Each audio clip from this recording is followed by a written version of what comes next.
Number दूसरा हमारे में जो एक नंबर था विकल नाम से उसके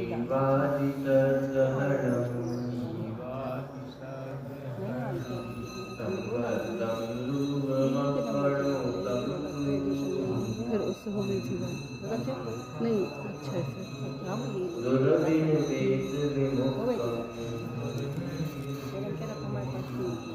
पुराना नंबर होगा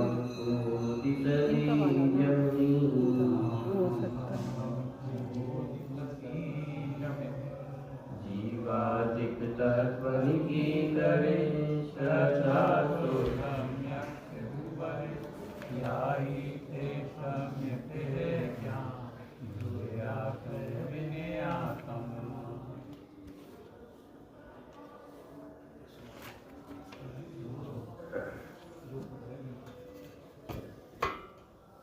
आठ अंगों की चर्चा अपनी चल रही।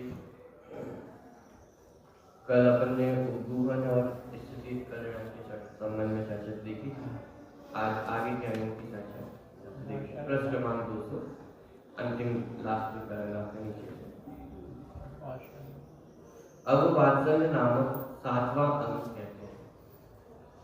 बाह्य और अभ्यंतर रत्नत्रय के धारक ऐसे चतुर्विध संघ के प्रति गाय को बछड़े के प्रति होता है, उसी प्रकार अथवा 5 इंद्रिय के विषय के निमित्त पुत्र स्त्री सुवर्ण आदि के प्रति स्नेह होता है, उसी प्रकार जो स्वाभाविक स्नेह होना उसे व्यवहार से वात्सल्य गुण कहते हैं। किसके प्रति वात्सल्य होना, किसके प्रति? चतुर्विध मूल रूप से जो मुनिराज है, श्रावक है, श्राविका है, आदिका है, ये चतुर्विध और इनके प्रति प्रीति भाव होना। किसके समान? गो बच्चे प्रीति सब वाले क्या कहते, गाय को अपने बच्चे की प्रति प्रीति होती है, मानो उस प्रीति में किसी भी प्रकार का लोभ नहीं अथवा कारण ढूंढने जाएंगे इसका भी प्रीति क्यों है, तो कारण आपको नहीं मिले। एक सहज अंदर से प्रीति भाव होता है तो होता है। जैसे अन्य भी उदाहरण दिए कि जैसे इंद्रियों के विषय के निमित्त पुत्र स्त्री आदि है, तो पुत्र के प्रति अपने परिवार के प्रति स्नेह होता है तो होते ही। कोई विशेष यदि कारण ढूंढने जाएंगे तो ऐसा कोई विशेष कारण आपको मिलेगा नहीं। आप कह सकते हैं कि भाई अपने पुत्र के प्रति तो स्नेह क्योंकि वो बड़ा होकर सेवा करे, तो भी यदि आप उसमें थोड़ा और विशेष जाकर के देखेंगे कितने पुत्र ऐसे होते हैं जो सेवा नहीं करते, कितने बच्चे ऐसे निकलते हैं जो सेवा नहीं करते, लेकिन फिर भी माँ बाप का उसके प्रति जो प्रीति भाव होता है तब भी उसके लिए तो अच्छा ही चाहते हैं, अच्छा ही सोचते हैं। अरे सहज जो प्रीति भाव होते ही है, विशेष यदि कारण ढूंढने जाएंगे तो कोई आपको कारण उसमें मिलेगा नहीं। ऐसे सुवर्ण आदि के प्रति, जैसे आगे समय में रुपए पैसे के आदि सोने चांदी के प्रति जो स्नेह है होते ही माने सहज एक ऐसा प्रीति भाव, तो वो कह रहे कि माने साधर्मियों के प्रति भी ऐसा सहजता होना, माने सहज ही इतना प्रीति भाव होना, माने किस कारण से साहब उनसे हमें धर्मोपदेश की प्राप्ति होती है, इसलिए प्रीति भाव है। धर्मोपदेश की प्राप्ति नहीं होगी तो महावीर भगवान की दिव्य ध्वनि फिरी ही नहीं। लोग आते रहे, बैठते रहे, लेकिन सुनने को ही नहीं मिला। तो महावीर भगवान के प्रति प्रीति भाव कम हो जाए, पूरा होगा। मानी कोई कारण नहीं है, कोई भय नहीं है, कोई लालच नहीं है, सहज साधारण के प्रति प्रीति भाव। एक यदि कोई कारण ढूंढेंगे तो सिर्फ एक मात्र है कि वो मोक्ष मार्ग में आगे बढ़ रहे हैं, और जो जो जीव मोक्ष मार्ग में आगे बढ़ रहे हैं उन सबकी हमें अनुमोदना है, उन सबके प्रति सहज ही प्रीति भाव अंदर में उत्पन्न होता ही। देखिए, बाह्य और अभ्यंतर रत्नात्रय के धारक ऐसे चतुर्विध संघ के प्रति गाय को बछड़े के प्रति होता है, उसी प्रकार माने एक उदाहरण में दिया। और दूसरा उदाहरण कि 5 इंद्रिय के विषय के निमित्त पुत्र स्त्री सुवर्ण आदि के प्रति स्नेह होता है, उसी प्रकार जो स्वाभाविक स्नेह होना उसे व्यवहार से वात्सल्य गुण कहते हैं। और इसमें शब्द भी दिया जाता है स्वाभाविक स्नेह होना, माने ऊपर का दिखावटी होना, उसका नाम वात्सल्य नहीं है। वास्तव में आपको अंतरंग में से वो स्वाभाविक स्नेह वर्ण प्रीति भाव होना, उसका नाम वात्सल्य है। तो सब वात्सल्य के लिए क्या करना, एक एक के घर जाकर के अपना वात्सल्य दिखाना पड़ेगा। वात्सल्य माने अपने सहज में प्रीति भाव होना, अपने अंतरंग को राग का परिणाम होना। सब राग तो होना नहीं चाहिए, पूरी चेष्टा पूरा उपाय तो राग को दूर करने का है। ये बात सही है कि राग नहीं होना चाहिए, लेकिन ये भी तो उतना ही सत्य है कि राग होता है। दो बातें हैं, उपक्रम तो सारा राग को दूर करने का है, लेकिन दूसरा सत्य ये भी तो है कि वर्तमान में राग है। अब जो राग वर्तमान में है वो राग भी किस दिशा में होना चाहिए, उसकी चर्चा यहाँ पे चल रही है। कि जो माने जो पाप करने वाले हैं, जो पापी हैं, उनके प्रति पाप के साधनों में राग हो कि जो धर्म के साधन है, धर्म के अनुयायी हैं, कि उनमें राग हो। राग तो है वर्तमान में, अब हमारे कहने से वो राग छूट भी नहीं रहा है। राग नहीं करना चाहिए, तो ऐसा सुनकर के आपका राग छूट जाएगा। चौथे गुण स्थान में भी होंगे तो भी राग नहीं छूटेगा, 5वें में भी नहीं छूटेगा, 6ठे 7वें में भी नहीं छूटेगा, 10वें गुण स्थान तक तो भी, अंतिम समय तक भी वो राग तो विद्यमान रहने वाला है। आप विचार करके देखो मुनिराजों को कौन सा राग होता हो। माने आप देखिए एक एक गुण स्थान में राग की दिशा को बदला है। राग का अभाव होना ये तो परम बात है ही, उसके बिना तो वीतरागता होगी ही नहीं। लेकिन जब तक जितना राग भी विद्यमान है उसको किस दिशा में मोड़ना, वो किस दिशा में राग होना चाहिए। और ये भी वास्तव में कहने की भाषा है कि राग किस दिशा में होना चाहिए। सहज परिणति होती है, सम्यक दृष्टि हो और उसको साधारणों के प्रति वात्सल्य ना हो, साधारणों के प्रति राग ना हो, ऐसा हो गई माने करना चाहिए। ये भी बोलने की भाषा है, तो वर्तमान में हमें समझ में नहीं आ रहा है, तो स्वाभाविक होते ही है। 5वें गुण स्थान में होंगे तो उतना राग हो गई होगा, 6ठे 7वें गुण स्थान में होंगे तो 28 गुणों का पालन हो गई होगा। कहने में आता है कि करना चाहिए, लेकिन वास्तविक तो ये होता है। देखिए, तो जो स्वाभाविक स्नेह होना उसे व्यवहार से वात्सल्य गुण कहते हैं। उस संबंध में हस्तिनापुर के राजा पद्मराज के बलि नामक दुष्ट मंत्री ने जब निश्चय व्यवहार रत्नात्रय के आराधक श्री अकंपनाचार्य आदि 700 मुनियों ने उपसर्ग किया, तब निश्चय व्यवहार मोक्ष मार्ग के आराधक विष्णु कुमार नामक मुनि ने विक्रिया रीति के प्रभाव से वामन रूप धारण करके बलि नामक मंत्री के पास 3 डग भूमि मांगकर एक पैर मेरु पर्वत के शिखर पर रखा, दूसरा मानुष्योत्तर पर्वत पर रखा और तीसरा पैर रखने का स्थान खाली नहीं है, ऐसा कहकर वचन के छल से मुनियों के वात्सल्य के निमित्त बलि नामक मंत्री को बांधा। ऐसे एक आगम प्रसिद्ध। ये पूरी कथा हम सभी को ख्याल में ही है। रक्षाबंधन पर्व के संबंध में जब जब आता है तो उस समय भी अपन कथा की चर्चा करते ही। वात्सल्य में विष्णु कुमार मुनिराज का नाम प्रसिद्ध है कि उन्हें जैसे ही पता चला कि अगमनाचार आदि शास्त्र मुनिराजों पे ऐसा उपसर्ग हो रहा है, तो तुरंत ही उन्हें तो ये ख्याल में भी नहीं था कि मेरे पास विक्रिया रिद्धि है। वो तो जब उन्हें बताया गया तो उन्होंने चेक करके देखा तो उनका हाथ चलते ही चला गया, तो उन्हें ख्याल में आया कि अरे मेरे पास तो विक्रिया रिद्धि भी है। मानो फिर उस रिद्धि के माध्यम से उन्होंने वो पूरा उपसर्ग दूर किया। तो इस प्रकार से वात्सल अंग में विष्णु कुमार मुनिराज का नाम प्रसिद्ध होता है। इसमें एक बात है, उन्होंने शुरू में कहा था कि उनमें मुनि पने को नहीं लिया जाए, मुनि पने का त्याग करें। ऐसे समुद्र भद्राचार्य में मुनि पने को नहीं लिया जाए, मुनि पना त्याग करें। पूरी कथा पर पढ़ते हैं। हाँ, उसमें छल नहीं कहने का, तो मुनि पर त्याग करके ही वो सारी क्रिया उनके माध्यम से पूरी। अब वो प्रश्न प्रति प्रश्न करना भी पूरा अलग विषय है कि विष्णु कुमार मुनिराज को ऐसा करना चाहिए था कि नहीं करना चाहिए था, वो एक पूरा अलग प्रकरण है। लेकिन यहाँ पे मूल प्रयोजन इतना है कि वो वात्सल्य को दिखाना है, माने वो जो प्रीति भाव है साधर्मियों के प्रति कि वो कैसा ज्ञानियों के हृदय में होता है कि उपसर्ग का सुनते ही तुरंत उसको दूर करने पहुंच। हमारे जीवन में भी प्रसंग बने, हमें भी कभी सुनने में आता है, यदि कोई साधर्मी कोई संकट में है तो हमारे अंदर भी कैसा भाव होना चाहिए, अरे मदद का, रक्षा का। लेकिन विचार करके देखिए कि हमारे अंदर वो परिणति इतनी निर्मल है या नहीं। कहीं हमारे मन में ये तो ख्याल नहीं आता है कि अरे ये तो होता रहता है, चलता रहता है, होता रहता है, चलता रहता है, ये ज्ञानियों के लक्षण तो नहीं। दूसरी बात इसमें ये भी समझ, जैसे कथा में विष्णु कुमार मुनिराज का प्रसंग हमने पढ़ा, लेकिन यदि विचार करके देखा जाए, यदि विष्णु कुमार मुनिराज रक्षा करने नहीं आए तो उन्हें वात्सल्य होता कि नहीं होता? चलिए इसको प्रश्न में बदल दूं, उस समय कितने ही मुनिराज ऐसे होंगे जिनको अवधि ज्ञान भी होगा, कितने ही मुनिराज ऐसे होंगे जिनको इस घटना का पता चला होगा। ऐसे ही ना अकेले विष्णु कुमार मुनिराज को इस घटना का पता चला होगा, खबर तो फैलती है ना, जगह जगह खबर फैलती है।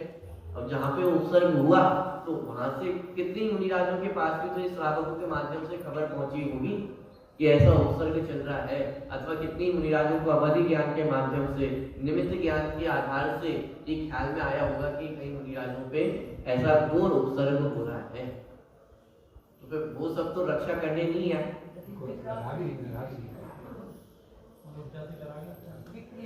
तो फिर वे वात्सल्य के धारी है या नहीं है? माने आगम में जो कथा हमें बताई गई है वो मात्र एक प्रयोजन वश से वो कथा हमें बताई गई है कि वात्सल्य अंग दिखाना था कि भाई अपने साधर्मियों के प्रति इतना प्रीति भाव होना, तो उसके लिए उन्होंने वो कथा प्रस्तुत की। लेकिन जिस प्रयोजन से वो कथा प्रस्तुत की गई है उसको उस प्रयोजन से ही समझना चाहिए। यदि उसमें और विस्तार करने जाएंगे, देखने जाएंगे, तो फिर समस्याएं भी अपने को बहुत सामने खड़ी होती हुई दिखाई देंगी। और वहां मूल प्रयोजन मात्र इतना था कि साधर्मियों के प्रति उन पर कोई संकट आया और उनको दूर करने के लिए मुनिराज तुरंत पहुंच गए। मात्र ये प्रीति भाव दिखाने के लिए, वात्सल्य भाव को दिखाने के लिए जिनवाणी में कथा प्रस्तुत की गई है। फिर वास्तव में देखा जाए तो मुनिराजों के उपसर्ग को दूर करने का प्रमुख कर्तव्य तो श्रावकों का है।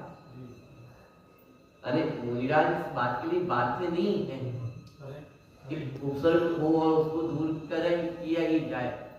अरे पार्षद मुनिराज पे भी उपसर्ग हुए, कमंड के जीव में उपसर्ग किए, कौन दूर करने आए? अरे बात पकड़ में आ गई। अरे मुख्य कर्तव्य तो श्रावकों का है कि उनके सामने भी कोई उपसर्ग हो रहा हो तो उसको दूर करने जाए। अब ये अपवाद अपन समझ सकते हैं कि मुनिराज के माध्यम से वो उपसर्ग दूर हुआ तो उसके माध्यम से वो वात्सल्य की प्रसिद्धि हुई। माने जिस प्रयोजन से कथा का वर्णन किया गया है उस प्रयोजन से ही उस कथा को समझना चाहिए। ठीक, चलिए आगे बढ़ते हैं। दूसरी एक वात्सल्य की कथा दशपुर नगर के वज्रकर्ण नामक राजा की रामायण में प्रसिद्ध है। उज्जैनी के राजा सिंहोदर ने यह वज्रकर्ण जैन है और मुझे नमस्कार नहीं करता है ऐसा जानकर दशरथपुर नगर को घेरा डालकर घोर उत्सर्ग दिया। ठीक? तब भेदाभेद रत्नात्रय की भावना जिनको प्रिय थी, ऐसे रामचंद्र ने वज्रकर्ण प्रतीक के वात्सल्य के निमित्त सिंहोदर को बांधा। यह वात्सल्य कथा रामायण में प्रसिद्ध है। माने क्या, एक वज्रकर्ण नामक व्यक्ति होगा, वह राजा को नमस्कार नहीं करता, तो राजा को अहंकार हो, अब ये व्यक्ति मुझे नमस्कार नहीं करता, तो उस व्यक्ति की रक्षा के लिए रामचंद्र जी ने क्या किया कि उस राजा को भी बांध दिया। तो इस प्रकार जो वात्सल अंग है कि उसमें रामचंद्र जी की कथा भी ये प्रसिद्ध है। माने अपनी साधर्मी की रक्षा करने के लिए उन्होंने इस तरह का कार्य किया। तो फिर हम भी लड़ने भिड़ने पहुंच जाए, फिर वही बात, माने मूल जो प्रयोजन है उसको समझना। यहाँ पे मूल प्रयोजन ये था कि साधर्मी संकट में था, उसके ऊपर उपसर्ग माने संकट आ रहा था कि भाई नमस्कार नहीं करता है, ऐसा जगत में प्रसिद्ध हो गया, राजा के मन में भी अहंकार भर गया, तो बांधने पहुंच गया, उसको दंड देने पहुंच रहा था, तो उसकी रक्षा करने के लिए रामचंद्र जी ने ऐसा उपाय किया। मूल प्रयोजन यहाँ पे ये है कि अपने साधर्मियों के प्रति वो वात्सल्य का भाव होना, प्रीति का भाव होना, उनको संकट है तो संकट को दूर करना, रक्षा की आवश्यकता है तो रक्षा करना। स्तुतिकरण आदि में भी अपन ने चर्चा देखी थी, धनादि के माध्यम से यदि संकट दूर होता जाने तो धनादि के माध्यम से रक्षा करना, धर्मोपदेश की आवश्यकता हो तो धर्मोपदेश के माध्यम से रक्षा करना। यानी जहाँ जिस समय जैसी आवश्यकता हो उस समय वैसा उपाय किया जाता है। और वो बिना वात्सल्य के कैसे हो, तो अंदर में आपसी मन मुटाव हो तो फिर एक दूसरे की रक्षा, एक दूसरे की सहायता भी कैसे हो। यानी इसलिए वात्सल्य अंग का होना जरूरी है कि जब तक अपने चित्त में प्रीति भाव ना हो, सहज स्नेह ना हो, राग ना हो, तब तक उनकी रक्षा भी कैसे हो, पूहन अंग भी कैसे हो। बात पकड़ में आ रही। तो वात्सल्य, यह वात्सल्य कथा रामायण में प्रसिद्ध है। अब ये पूरी जो वर्णन अपन ने पढ़ा वो तो व्यवहार वात्सल्य।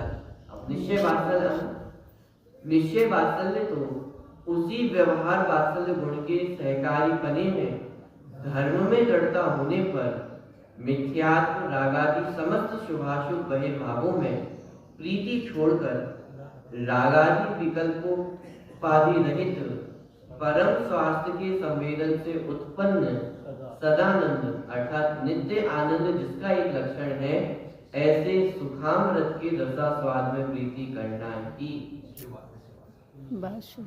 ये वास्तव निश्चय वात्सल्य। वात्सल्य माने प्रीति भाव होना, तो हर पदार्थों के प्रति प्रीति होना, माने अन्य जीवों के प्रति प्रीति होना, ये तो वात्सल्य है। लेकिन अपने प्रति प्रीति है या नहीं है, मैं भी तो एक जीव हूँ, तो अपने प्रति प्रीति भाव है या नहीं है। जिसको अपने प्रति प्रीति ना हो, जो अपने आप को जीव ना देखता हो, वो अन्य को जीव देखे।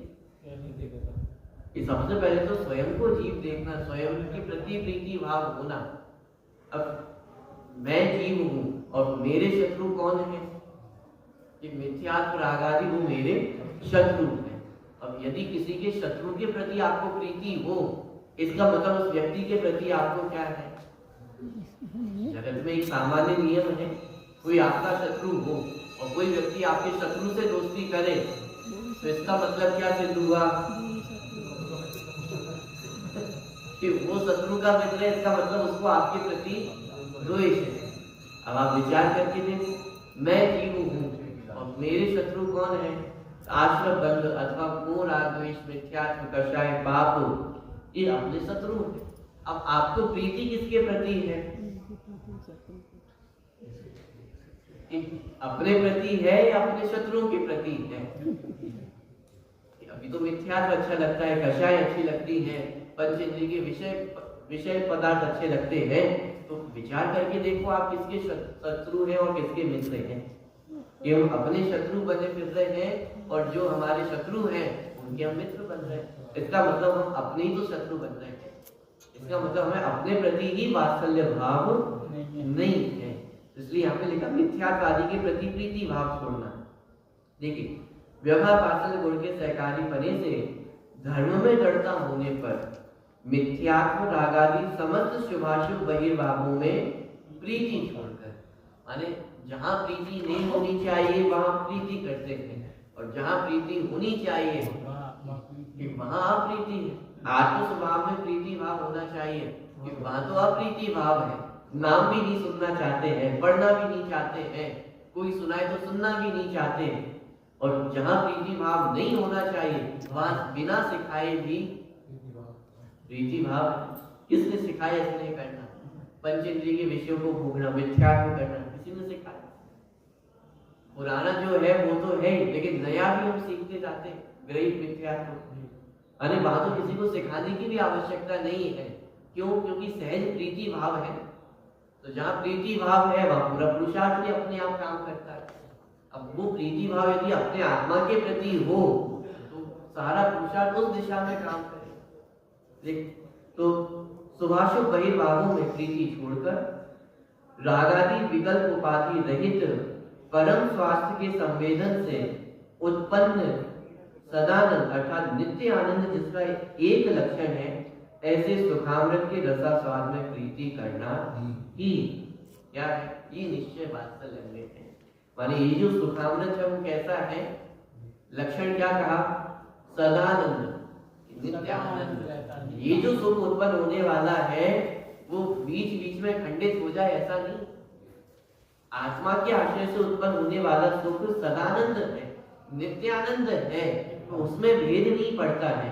पंचेंद्रिय के आश्रय से उत्पन्न होने वाला जो सुख है वो नित्य नहीं, खंड खंड है।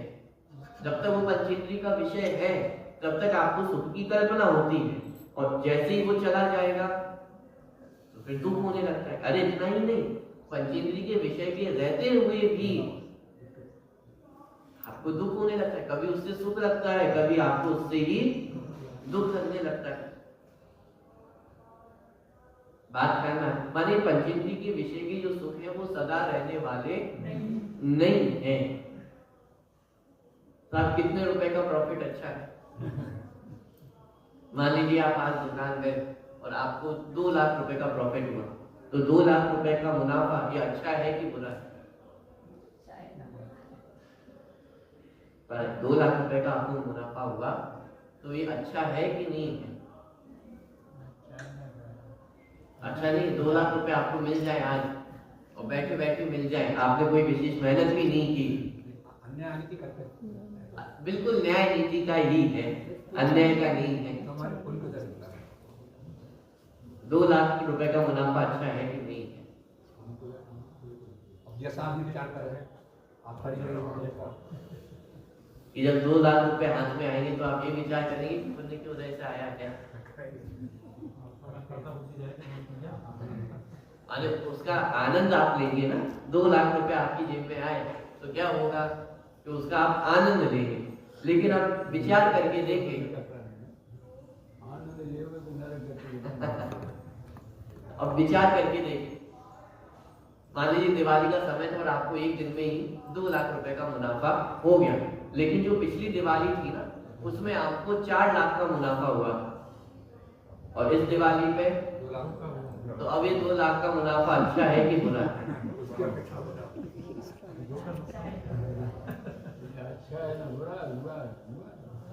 माने बात पकड़ में आ रही। एक ही विषय के प्रति कभी राग होता है और कभी द्वेष होता है।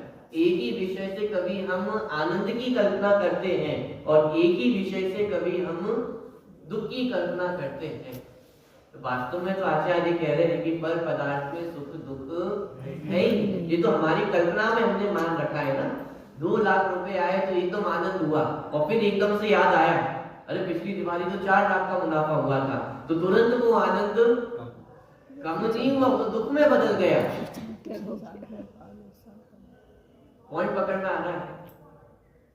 मानी पंचेंद्रिय के विषय सदा आनंद वाले नहीं है, नित्यानंद वाले नहीं है। वास्तव में तो आनंद वाले भी नहीं है, वास्तव में तो दुख रूपी ही। लेकिन फिर भी जो हमारी कल्पना है कि हम उसमें सुख की कल्पना कर लेते हैं, तो वो सुख की कल्पना भी तो सदा नहीं रहती है, वो भी तो क्षण में बदल जाती है। श्लोक देश अपन ने बहुत चर्चा की थी इस संबंध में। अरे वो पूरी चर्चा आप याद कर लेना। माने सदा आनंद आत्मा का लक्षण है। आत्मा के आश्रय से उत्पन्न जो सुख होगा वो सदा आनंद रहने वाला होगा। और सदा माने कब तक?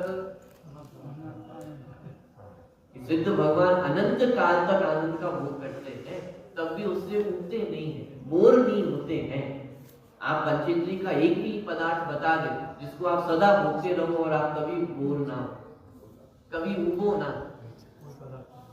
एक पदार्थ भी आप बोलने जाएंगे तो एक पदार्थ भी आपको मिलने वाला नहीं है। सोने चांदी तो अच्छे लगते हैं, एक ही गहने को पहले भूख नहीं जाते हो, फिर गलवा के कुछ और लगवा लेते हो, फिर जाकर के कुछ और खरीद लेते हो। एक भी पदार्थ आपको ऐसा नहीं मिलेगा जिससे आपको ऊब ना हो, क्योंकि उसका लक्षण ही नहीं है सदा आनंद दे सके। पहली बात तो आनंद दे ये लक्षण नहीं है, ये गुण नहीं है। और दूसरी बात सदा देता रहे, किताब कल्पनाओं में तो है, तो कल्पनाओं में भी सदा देता रहे ऐसा गुण नहीं है उसका। लेकिन आत्मा में ये गुण सुख है, आनंद यही है। और वो आनंद भी कैसा है कि उत्पन्न हो तो सदा रहता है, बीच में खंड खंड हो, टूट जाए फिर हो जाए, ऐसा आनंद नहीं। तो परम स्वास्थ्य के संवेदन से उत्पन्न सदानंद नित्य आनंद जिसका एक लक्षण है, ऐसे सुखामृत के रसास्वाद में प्रीति होना वही वास्तव में निश्चय से वात्सल्य है। अरे जहां वास्तविक सुख की प्राप्ति हो रही है कि उसके प्रति प्रीति क्यों ना हो। यदि चिंतामणि रत्न आपको दिया जाए, पता चले, तो चिंतामणि रत्न के प्रति प्रीति क्यों ना हो। ऐसी जिससे अनंत आनंद की प्राप्ति होती हो, तो ज्ञानियों को उसके प्रति प्रीति भाव क्यों ना, तो होगा ही ना। तो ज्ञानियों के जीवन में सहज ही मिथ्यात्वादी के प्रति प्रीति भाव टूटता है और अपने प्रति प्रीति भाव बढ़ता है। देखिए, तो इस प्रकार 7वें अंक का व्याख्यान किया। अब प्रभावना गुण नामक 8वें अंक का कथन करते हैं।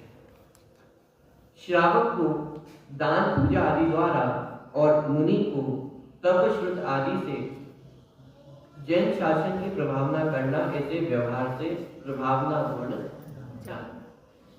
माने जो भी कार्य हो जिसके माध्यम से जिन धर्म की प्रभावना हो और जिन कार्यों से जिन धर्म की विराधना ना, दोनों ही बातें अस्थि रूप में जिन धर्म की प्रभावना जिन कार्यों से हो और नास्ति रूप से जिन कार्यों से जिन धर्म की विराधना ना।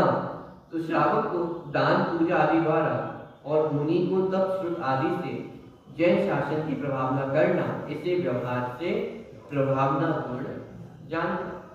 इस विषय में उत्तर मथुरा में जिन समय की प्रभावना करने के स्वभाव वाले, जिन समय माने जिन मत, समय का एक अर्थ मत धर्म भी होता है। तो मथुरा में जिन समय की प्रभावना करने के स्वभाव वाली उर्मिला महादेवी को प्रभावना के निमित्त से उपसर्ग होने पर वज्र कुमार नामक विद्याधर श्रवण ने आकाश में जैन रथ भ्रमण कराकर प्रभावना की थी। यह एक आगम प्रसिद्ध कथा है। ये मथुरा नगरी की एक कथा है जिसमें एक उर्मिला महादेवी थी। तो उर्मिला महादेवी की प्रभावना के निमित्त से उपसर्ग होने पर वज्र कुमार नामक विद्याधर श्रवण ने आकाश में जैन रथ भ्रमण कराकर प्रभावना की थी। यह एक आगम प्रसिद्ध कथा है। तथा दूसरी कथा यह, तद्भव मोक्षगामी हरिशेन नामक 10वें चक्रवर्ती ने जिन समय की प्रभावनाशील अपनी माता वक्रा महादेवी के निमित्त से और अपने धर्मानुराग से जैन रथ की प्रभावना के लिए ऊंचे तोरण वाले जिन मंदिरों से समस्त पृथ्वी को विभूषित किया था, यह कथा रामायण में प्रसिद्ध है। माने आज के समय में अपन देखें तो जो रथ यात्रा अपन निकालते हैं, मान महोत्सव अपन बनाते हैं, जुलूस निकालते हैं, महावीर जयंती पे जुलूस निकालते हैं, और ये जो सारे कार्य अपन करते हैं, ये सब एक प्रभावना की ही अंग है। लेकिन यदि इस पर विचार किया जाए तो आज के समय में हम जो कार्य करते हैं उससे प्रभावना हो रही है कि अप्रभावना हो रही है, उसका विचार स्वयं को करना हो। अरे वास्तविक प्रभावना तो कब हो कि जब पूरा हजारों लोगों का जुलूस निकल जाए और एक एक गंदगी भी, एक गिलास का टुकड़ा भी, एक अन्य किसी भी चीज का टुकड़ा भी पड़ा ना मिले तो वास्तविक प्रभावना है। और यदि पूरा दूध जा रहा है और पीछे गंदगी होती हुई जा रही है, वास्तविक प्रभावना का क्या स्वरूप है तो वो भी हमें समझना होगा। फिर वो एक अलग विषय है, मैं उसमें ज्यादा नहीं जाना चाह रहा हूँ, लेकिन स्वयं को ही विचार करना चाहिए कि वास्तविक प्रभावना किसका नाम है। एक तो जिन मत की प्रभावना जिन कार्यों से वो कार्य करना, लेकिन उसमें इतना ये भी ध्यान रखना कि जिन कार्यों से जिन धर्म की विराधना ना हो। हम प्रभावना करने जा रहे हैं और उल्टी विराधना हो जाए तो प्रभावना का हो। और वास्तव में जिसको प्रभावना अंग उत्पन्न होता है उसके चित्त में इन सारी बातों का ध्यान सहज ही रहता है कि भाई प्रभावना का कार्य है तो प्रभावना के कार्य में विराधना नहीं होनी चाहिए। तो ये कुछ उदाहरण हमारे सामने प्रस्तुत किए कि रथ यात्रा निकलवाए, आकाश में भ्रमण करवाए पूरे रथ को, अथवा मंदिरों की रचना करवाई, तो ये सब जिन मत की प्रभावना के कारण कार्य है। लेकिन अब जैसे मंदिरों की रचना अपन कर रहे हैं, मंदिर का निर्माण कर रहे हैं, तो लेकिन वहां पे पूजा करने वाले लोग हैं या नहीं है। आपने मंदिर का निर्माण तो कर दिया, लेकिन उसकी सेवा करने वाले लोग हैं या नहीं है। फिर अलग से कोई व्यक्ति की व्यवस्था की जाए, माने विचार करना चाहिए हर एक कार्य में कि इसमें प्रभावना है कि अप्रभावना। यदि मंदिर का निर्माण कराया है तो उसकी सेवा का उत्तरदायित्व भी किसका है? स्वयं का है। किसी और के भरोसे वो चले, ये बात तो शोभा नहीं है। अब उसके माध्यम से प्रभावना होगी कि अप्रभावना होगी? साहब इतना बड़ा मंदिर बनवा लिया तो प्रभावना नहीं होगी, लेकिन उसके बाद उस मंदिर की क्या स्थिति है, क्या हो रहा है, उसको देखकर प्रभावना होगी कि अप्रभावना होगी? अरे एक ही चीज में हमें इस बात को समझना चाहिए। तो ये पूरा जो प्रभावना का स्वरूप है, ये बाह्य माने व्यवहार प्रभावना, और वास्तव में अंतरिम प्रभावना क्या है? निश्चय से तो उसी व्यवहार प्रभावना गुण के बल से मिथ्यात्व, विषय कषाय आदि समस्त विभाग परिणाम रूप पर समयों का प्रभाव नष्ट करके शुद्ध उपयोग लक्षण स्वसंवेदन ज्ञान द्वारा विशुद्ध ज्ञान दर्शन स्वभावी निशुद्धात्मा का प्रकाशन अनुभव करना वही प्रभावना। बाहर में तो जिनमत की प्रभावना करना, सच्चे देव शास्त्रों की प्रभावना करना प्रभावना है, लेकिन वास्तव में जिसकी प्रभावना होनी चाहिए थी तो उसकी प्रभावना है या नहीं?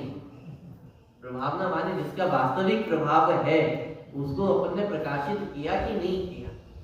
जिसमें अनंत सुख को देने की सामर्थ्य है तो उस अनंत सुख को देने वाले तत्वों में तत्व की अपन ने प्रभावना की कि नहीं?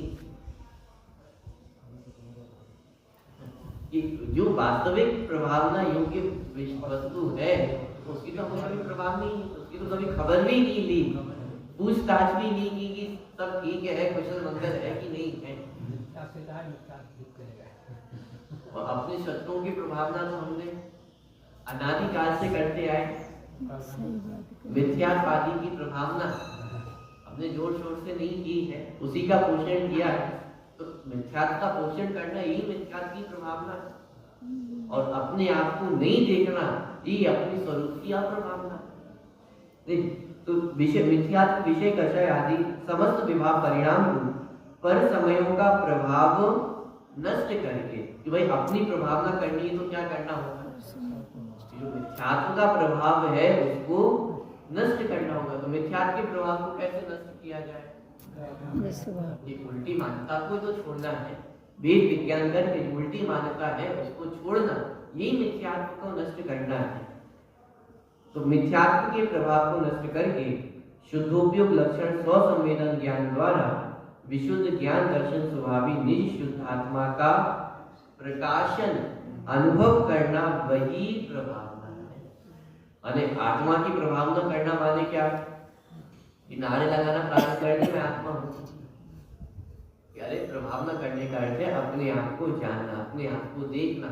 तो अपने आप को जानेंगे तो अपनी प्रभावना अपने आप होगी। अपनी कीमत करोगे तो अब तुम्हारी प्रभावना तो स्वयं पूरी जगत करे, लेकिन अपनी कीमत स्वयं नहीं करेंगे तो फिर दुनिया हमारी कीमत करके कहाँ तक बचे? अरे अपनी प्रभावना करने का वास्तविक उपाय क्या है? कि अपने आप को जानो, अपने अनंत वैभव को जानो, यही वास्तव में अपनी प्रभावना है। इससे दूसरी बात भी ख्याल में आती है कि यदि जैन मत की भी प्रभावना करनी है, जैन धर्म की भी प्रभावना करनी है, तो सच्ची प्रभावना कब होगी? कि जब जिन धर्म को जाने, और बिना जिन धर्म को जाने जिन धर्म की प्रभावना करना संभव नहीं है। इस आप जुलूस निकाल लिए, रथ यात्रा निकाल ली, मंदिर बनवा लिए, तो हो गई प्रभावना। कि बिना जिन धर्म को जाने जिन धर्म की प्रभावना करना संभव नहीं। उल्टा हास्य के पात्र बनते, उल्टा अप्रभावना के पात्र बनते। तो वास्तविक स्वरूप तो पता नहीं जिन धर्म का क्या है, मात्र देखा देखी आपने जो कार्य किए जाते हैं वो कार्य आपने कर लिए, लेकिन जब तक वास्तविक जिन धर्म का स्वरूप ख्याल में नहीं होगा तब तक वास्तविक रूप में जिन धर्म की प्रभावना करना भी संभव नहीं। आज जिन धर्म की जो विराधना हो रही है अथवा जो युवा पीढ़ी जिन धर्म से टूट रही है, उसका मुख्य कारण क्या है? कि उसका एकमात्र कारण ये है कि जिन धर्म का ज्ञान नहीं, वस्तु स्वरूप का ज्ञान नहीं, 6 द्रव्य 7 तत्व का ज्ञान नहीं है, यही एकमात्र कारण है। अन्य और कोई कारण नहीं। वस्तु स्वरूप का ज्ञान होगा, अपने शास्त्रों का ज्ञान होगा, तो पीढ़ी आपसे टूटेगी नहीं, लोग आप धर्म से टूटेंगे नहीं। लेकिन धर्म के नाम पे जो धर्म नहीं है उसी को धर्म मान के आप प्रभावना के रूप में उसको प्रस्तुत करोगे तो लोग तो आपसे टूटेंगे। आप धर्म के नाम पर इस बात को प्रसिद्ध करोगे कि बाहर में धन दौलत मिल जाएगा, बाहर में सुख समृद्धि हो जाएगी, ये सारी चीजें होंगी। अब जब वो चीजें होती हुई नहीं दिखाई देंगी तो लोग तो टूट। भाई एक व्यक्ति आया, वो इस भरोसे आया था कि आपने जो वादे किए हैं वो पूरे होने चाहिए। मंत्री है तो मंत्री भी वादे करते हैं, लोग जुड़ जाते हैं वादों के नाम पर, और जब वादे पूरे नहीं होते हैं टूट जाते हैं। आपने भी क्या किया? धर्म के नाम पे, प्रभावना के नाम पे आपने वादे तो बहुत सारे कर दिए जो वास्तव में धर्म का स्वरूप था भी नहीं। और जब वो वादे पूरे नहीं होते, निश्चित रूप से कैसे पूरे हो जब वो धर्म का स्वरूप है नहीं, और वो वादे आपने कर दिए तो आपने तो सोचा बड़ी प्रभावना होगी। लेकिन विचार तो करके देख, हम अतिशयों के नाम पर प्रभावना करना चाहते हैं, हम बाहर की चीजों के नाम पर प्रभावना करना चाहते हैं, लेकिन असली प्रभावना तो ये 6 द्रव्य 7 तत्वों का स्वरूप आपको कहीं जगत में पढ़ने को नहीं मिलेगा। तो असली प्रभावना तो ये वेद ज्ञान का स्वरूप, ये आत्मा का स्वरूप जगत में कहीं पर भी पढ़ने को नहीं मिलेगा। ये असली अतिशय है, इसके नाम पर प्रभावना की गई वो तो सच्ची प्रभावना है। लेकिन जगत में अन्य लोभ के वश आपने जो प्रभावना की तो वो वास्तविक प्रभावना भी नहीं। अरे आज जो हमें समस्या दिखाई देती है कि लोग आते नहीं हैं, जिन धर्म से जुड़ते नहीं हैं, उसका एकमात्र कारण है कि आज हम सच्चे जिन धर्म के स्वरूप से दूर हो रहे हैं। तीर्थों की सुरक्षा करनी है, माने बहुत सारे संकट आज हमारे ऊपर खड़े हैं, उसका एकमात्र कारण है कि हम अपनी जिनवाणी से, हम अपने देव शास्त्र से दूर हो। जब तक ये जिनवाणी का अभ्यास नहीं होगा, तत्व ज्ञान नहीं होगा, तब तक बाहर के संकट तो आने वाले। क्यों? क्योंकि जब आपको ही अपने धर्म का स्वरूप नहीं पता है तो अन्य लोग आकर के आपके धर्म की रक्षा करें, इज्जत करें, कहाँ तक संभव? जब स्वयं ही अपने धर्म की इज्जत करना नहीं जानते हैं, जब हम स्वयं ही अपने धर्म के स्वरूप को नहीं जानते हैं, तो अन्य लोग आकर के आपके धर्म के स्वरूप को जान जाएंगे कहाँ? मानो ये सब प्रभावना के अंतर्गत आप विचार करें। सच्ची प्रभावना करनी हो तो पहले जिन धर्म के सच्चे स्वरूप को समझना आवश्यक है। सच्चे ज्ञान किए बिना सच्ची प्रभावना भी करना संभव नहीं। तो क्या करें? रथ निकालना बंद कर दें, जुलूस निकालना बंद कर दें? अरे भाई सच्चे स्वरूप को समझ करके करो। आप जिन धर्म की प्रभावना किस नाम पर कर रहे हो उसको समझो। आप बताओ, प्रभावना करने को मना नहीं है, लेकिन उसका आधार बीत राग का होना चाहिए। राग द्वेष की पोषक बातें वो जिन धर्म की प्रभावना कभी भी नहीं करेगी। बीत रागी जिनेन्द्र भगवान की महानता इसमें नहीं है कि वो अपने भक्तों को कुछ करते हैं। बीत राग जिनेन्द्र भगवान की महानता इसमें है कि कितनी ही उनकी पूजा भक्ति करें तो भी उनको उनके प्रति राग द्वेष खड़े नहीं होते। जगत के सब जीव भी उनकी पूजा भक्ति करने चले जाएं, तो भी उनकी पूजा के प्रभाव से प्रभावित होकर वो वापस संसार में लौटकर नहीं आते। ये सच्ची प्रभावना है। और अनंत शत्रु मिलकर के उनकी अप्रभावना करे तो भी उन पर द्वेषी होकर के उनको श्राप नहीं देते। ये वीतरागी भगवान की मुद्रा, ये वीतरागी भगवान की ये महानता है जैन धर्म की, जहाँ राग द्वेष को कहीं पर भी स्थान नहीं है। तो फिर अन्य लौकिक सुख सुविधाओं की वांछा करना वो भी जैन धर्म के नाम पर कहाँ तक उचित है, और उसके नाम से प्रभावना करना कि ऐसा हो जाएगा, वो हो जाएगा, ऐसा कर लोगे तो ऐसा हो जाएगा। आप गंभीरता से विचार करो, युवा पीढ़ी मात्र इसलिए टूट रही है क्योंकि वो तो आज वैज्ञानिक युग की पीढ़ी, हर चीज को आपको तर्क के माध्यम से देखेगी, विज्ञान के आधार से देखेगी। आप उनके सामने कह दोगे कि ऐसा करने से ऐसा हो जाएगा, लेकिन वो वैसा नहीं होगा। और बदनाम कौन हो रहा है? धर्म बदनाम। देखो धर्म करने वाले कैसे, इससे तो अच्छा हम भाई, लेकिन वास्तव में धर्म का तो वो स्वरूप ही नहीं था, लेकिन आपने धर्म को उस नाम से बदनाम किया। अप्रभावना माने सच्ची प्रभावना वस्तु स्वरूप को समझ करके ही होगी। जिनवाणी के अभ्यास के बिना प्रभावना भी नहीं हो सकती है, तीर्थों की सुरक्षा भी नहीं हो सकती है। मंदिर में यदि भीड़ चाहिए तो उसका एकमात्र उपाय है तत्व ज्ञान, वस्तु स्वरूप को समझना। आप वस्तु स्वरूप को समझोगे, सम्यक ज्ञान करोगे, तो आपकी आने वाली पीढ़ी भी उस सम्यक ज्ञान को स्वीकार करेगी। सम्यक ज्ञान को कोई विरोध करने वाला नहीं है, लेकिन सम्यक ज्ञान के नाम पर पड़ोसा या जो मिथ्या ज्ञान है उसका तो विरोध होगा और होना भी चाहिए, क्यों नहीं? बात पकड़ में आती है? नहीं तो मिथ्यात्व विषय कषय आदि समस्त विभाग परिणाम पर समयों का प्रभाव नष्ट करके शुद्धोपयोग लक्षण स्वसंवेदन ज्ञान द्वारा विशुद्ध ज्ञान दर्शन स्वभावी निज शुद्धात्मा का प्रकाशन अनुभव करना, वही वास्तव में निश्चय प्रभावना है। और जिसको जीवन में ऐसी निश्चय प्रभावना प्रकट होती है तो बाहर में जिन धर्म की प्रभावना किए बिना वह नहीं रहता है। तो ये प्रभावना है। इस प्रकार उक्त प्रकार से 3 मूर्ता, 8 मद, 6 अनायतन और शंका आदि 8 दोष रहित शुद्ध जीवादि तत्वार्थों का श्रद्धान जिसका लक्षण है, ऐसा सराग सम्यक्त्व नामक व्यवहार सम्यक्त्व जानना। उसी प्रकार उसी व्यवहार सम्यक्त्व के परंपरा से साध्य ऐसा शुद्धोपयोग लक्षण निश्चय रत्नत्रय की भावना से उत्पन्न परम आह्लाद जिसका एक रूप है, ऐसे सुखामृत का आस्वाद ही उपाधि है और इंद्रिय सुखादि ये है। ऐसी रुचि रूप वीतराग चारित्र का अविनाभावी वीतराग सम्यक्त्व नामक निश्चय सम्यक्त्व जानना। कुछ टेक्निकल शब्द इस पूरे पैराग्राफ में आए हैं। सराग सम्यक्त्व और वीतराग सम्यक्त्व। सराग चारित्र, वीतराग चारित्र भेद लिया, वीतराग चारित्र, सराग चारित्र भी ऐसा एक भेद बन सकता है।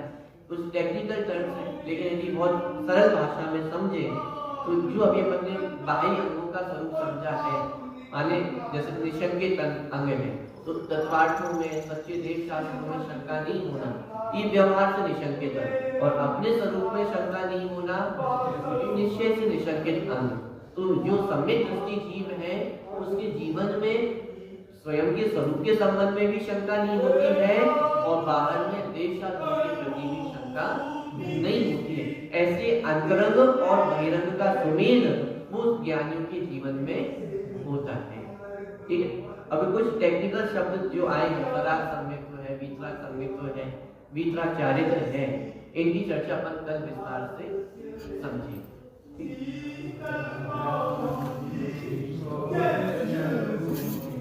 अविनाशी में आत्मस्वरूप, सहजानंदी शोध स्वरूप, अविनाशी में आत्मस्वरूप।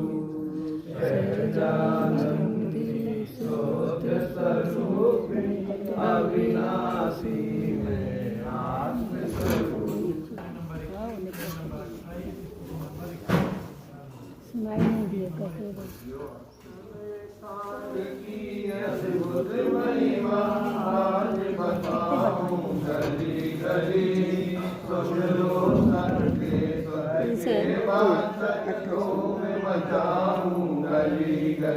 समय सार ही तीन लोक में परमोत्कृष्ट बताया है। सुखी हुए बेही जिन जिन ने समय सार निज न्याया। सुख न मिलेगा बात कहूँ मैं खरी खरी। सुन लो सच्चे सुख के वांछक धूम मचाऊं गली गली। तर्क छंद साहित्य पढ़े अरु बहुआगम अभ्यास किया। पंडित भी कहलाए पर नहीं समय सार का ज्ञान किया। समय सार पहचान किए बिन घूमे जग की गली गली। सुन लो सच्चे सुख के वांछक धूम मचाऊं गली गली। तन कर्मों से न्यारा जाना रागादि में अटक गया। रागादि भी भिन्न कहे पर आए वेद में अटक गया। संसार में वेदों से भी भिन्न आत्मा शोध कही। सुन लो सच्चे सुख के वांछक धूम मचाऊं गली गली। प्राणी मात्र दुविधा में शोधमय चुने मूरत आत्मराम।